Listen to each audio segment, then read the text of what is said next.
చర్చలన్నీ complete చేసి మళ్ళీ మేము అసెంబ్లీ సమావేశాలు పెట్టుకొని బడ్జెట్ కూడా ప్రవేశపెట్టాల్సిన అవసరం ఉంది. లేకపోతే మళ్ళీ ఒక సంవత్సరం మనకు ఒక కన్ఫ్యూజన్లో పోయే పరిస్థితి వస్తుంది. అందుకే మేము 7 సబ్జెక్ట్స్ కూడా మీకు ఒక ఐడియా ఉంది. మేము కూడా టైం టేబుల్ ఇస్తాం. దీనిపైన తరోగా చర్చ చేస్తాం. చర్చ చేసిన తర్వాత ప్రజలందరూ ఇచ్చిన సజెషన్స్ కూడా తీసుకొని వెబ్సైట్స్ అన్నీ ఇప్పుడు ఇరిగేషన్ ఉంది. ఈ ఇరిగేషన్ ఒక వెబ్సైట్ ఓపెన్ చేస్తాం. టోటల్ డాక్యుమెంట్స్ అన్నీ అందులో పెడతాం.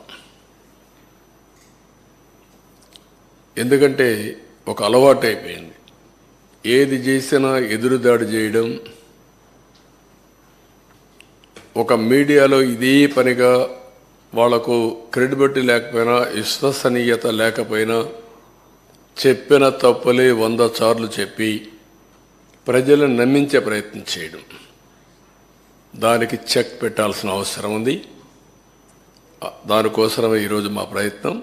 తప్పకుండా ఎప్పటికప్పుడు వాళ్ళు చెప్పినట్టన్నిటికీ కూడా ప్రజలే సమాధానం చెప్పే విధంగా ప్రజా చైతన్యాన్ని తీసుకొస్తాం.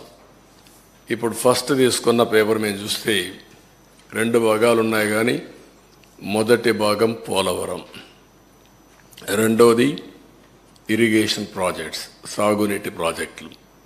ఈరోజు మేము సాగునీటి ప్రాజెక్టులు తీసుకోవడం లేదు.